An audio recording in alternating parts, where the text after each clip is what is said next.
Welcome to KVP devotional. ఈరోజు సోమవార వ్రత కథ గురించి తెలుసుకుందాము. ఓం నమ శివాయ. పరమశివుని కృపను ప్రసాదించే భక్తుల కోరికలను తీర్చే పవిత్రమైన వ్రతమే సోమవార వ్రతం. ఈ వ్రతాన్ని భక్తి శ్రద్ధలతో ఆచరించి ఈ కథను శ్రద్ధగా వినేవారికి సకల సౌఖ్యాలు ప్రాప్తిస్తాయని శాస్త్రాలు చెబుతున్నాయి. ఈ పవిత్రమైన సోమవార వ్రత కథను వినడం వల్ల జీవితంలో కష్టాలు తొలగి శుభ ఫలితాలు సిద్ధిస్తాయి. ఇప్పుడు భక్తితో ఏకాగ్రతతో పరమేశ్వరుని మహిమను తెలిపే సోమవార వ్రత కథను ప్రారంభిద్దాం. ఓం శ్రీ గురుభ్యో నమః. మృత్యుంజయాయ రుద్రాయ నీలకంఠాయ శంభవే అమృతేశాయ శర్వాయ మహాదేవాయ తే నమః. నైమిషారణ్యములలో జ్ఞానయజ్ఞ నిరతులైన శౌనకాది మహర్షులు సూతునకు నమస్కరించి, ఓ మహర్షి, మీరు మాకు అనేక సత్కథలు చెప్పితిరి. ఏ వ్రతము ఆచరించుట వలన శీఘ్రంగా ఫలప్రాప్తి కలుగునో అటువంటి ఉత్తమోత్తమైన వ్రతమును ఒకదాన్ని మాకు ఉపదేశింపుడని ప్రార్థించిరి. అంతటా సూతుడు, మహాత్ములైన మహర్షులారా, కొంతకాలము క్రితము పార్వతీదేవి పరమేశ్వరుని ఇదే ప్రశ్న వేయగా శివుడు ఆమెకు ఒక రహస్యం చెప్పాడు.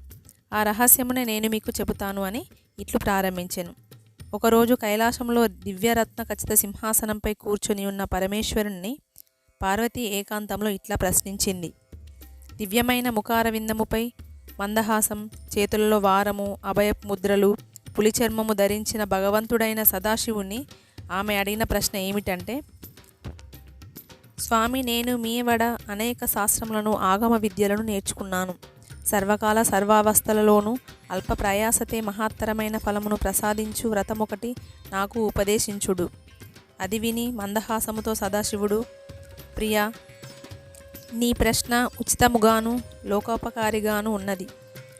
లోకహితము కోరిన నీకు ఒక శ్రేష్టమైన వ్రతమును చెప్పదను అంటూ ఇలా చెప్పసాగాడు సదాశివుడు.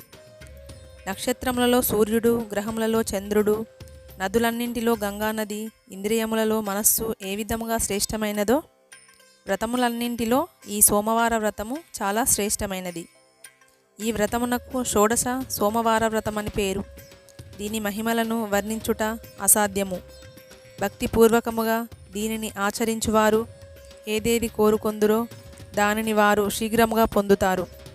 దరిద్రులు ధనవంతులవుతారు, కన్యలు యోగ్యులైన వరులను పొందుతారు, ముత్తైదవలు అఖండ సౌభాగ్యమును పొందుతారు, రోగులకు సంపూర్ణ ఆరోగ్యము కలుగును, ఎడబాసిన భార్యాభర్తలు ఒకరినొకరు చేరుకొందురు. ఈ విధముగా ఇది పరమ మహిమాన్వితమైన వ్రతము. అంతటా పార్వతి, స్వామి, దయచేసి ఈ వ్రతమును ఆచరించు విధానము అనుగ్రహింపుము అని ప్రార్థించెను.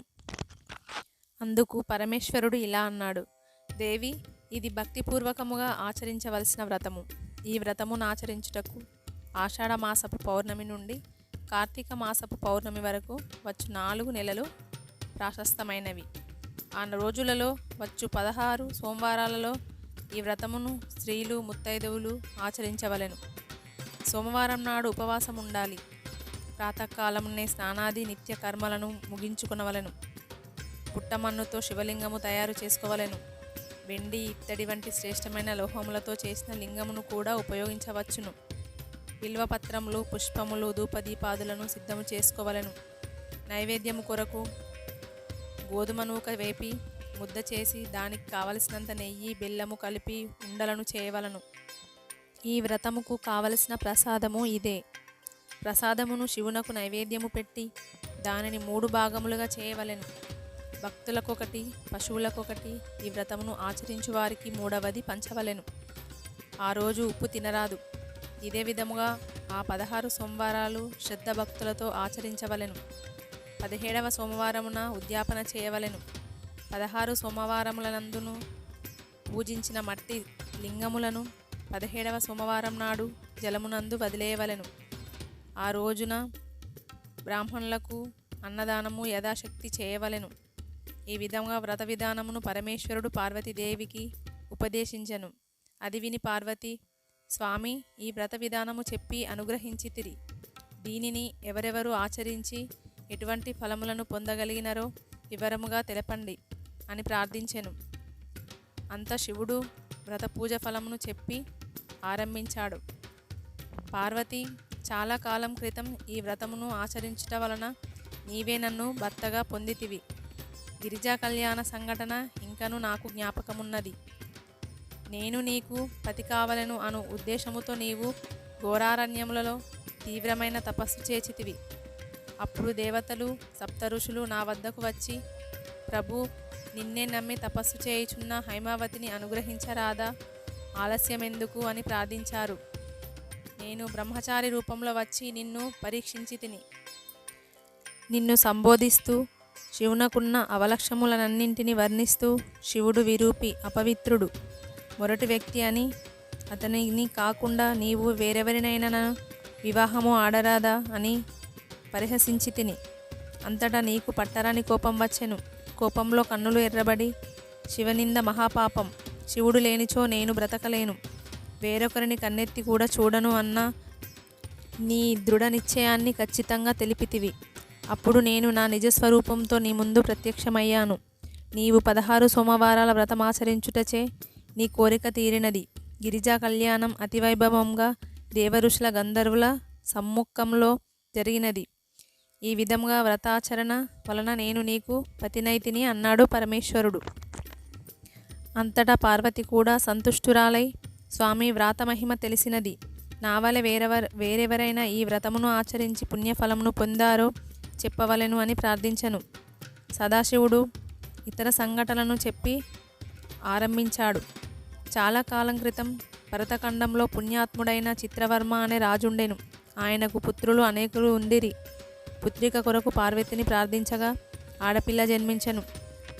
సర్వగుణ సంపన్నురాలైన ఆ శిశువునకు 14వ సంవత్సరమున వైదవ్యము ఖచ్చితంగా ప్రాప్తించును అని ఆ జ్యోతిష్కులు తెలిపారు. అంతటా రాజు దుఃఖితుడయ్యెను. శోకంతో పీడింపబడుతున్న రాజునకు జ్యోతిష్కులు దీనికి పరిహారం తెలిపిరి. రాజకుమార్తె అయిన సీమంతిని పూర్ణచంద్రుని వలె పెరుగుచుండును. యుక్త వయస్సు వచ్చిన తరువాత ఆమెను రాజకుమారుడైన చంద్రాంగదున ఇచ్చి చిత్రవర్మ వివాహం చేసెను. ఇల్లరికము వచ్చిన అల్లునితో రాజుకు కాలము సంతోషముగా గడుచుచుండెను. ఇట్లుండగా ఒక రోజున చంద్రాంగదుడు జలక్రీడ కోరి యమునా నదికేగెను. దురదృష్ట వశమున నది అందలి సుడిగుండంలో చిక్కుకుపోయెను. రాజు పరివారమునకు ఎనలేని దుఃఖము కలిగెను. సీమంతిని కూడా సహగమనమునకు సిద్ధపడెను. అంతటా యజ్ఞవల్క మహాముని భార్య అయిన మైత్రేయి అచటకు వచ్చి, పుత్రి, చింతించవలదు, నేను నీకొక వ్రతమును ఉపదేశించెదను. దానివలన వైదవ్యము నుండి నీకు నివృత్తి కలుగును అని చెప్పి 16 సోమవారాల వ్రతము ఉపదేశించెను. మైత్రి ఉపదేశించిన ప్రకారము చెప్పినది చెప్పినట్లుగా సీమంతిని కూడా భక్తితో వ్రతమును ఆచరించెను. నాగాలోకమునకు చేరిన చంద్రాంగదుడు నాగరాజుచే సన్మానింపబడి సురక్షితంగా రాజధానికి మరలి వచ్చెను. అందరూ సంతోషించి ఈ విధంగా ఎడబాసిన పతి పత్నులు వ్రతమహిమలచే మరలా ఒకటయ్యారు. ఈ విధంగా ఎందరో 16 సోమవారాల వ్రతకథను చేసి వారి యొక్క కోరికలను తీర్చుకున్నారు. 16 సోమవారాల వ్రతకథలు మీకు నచ్చినట్టయితే లైక్, షేర్, సబ్స్క్రైబ్ చేసుకోండి. సర్వే జన సుఖినో భవంతు. ధన్యవాదాలు.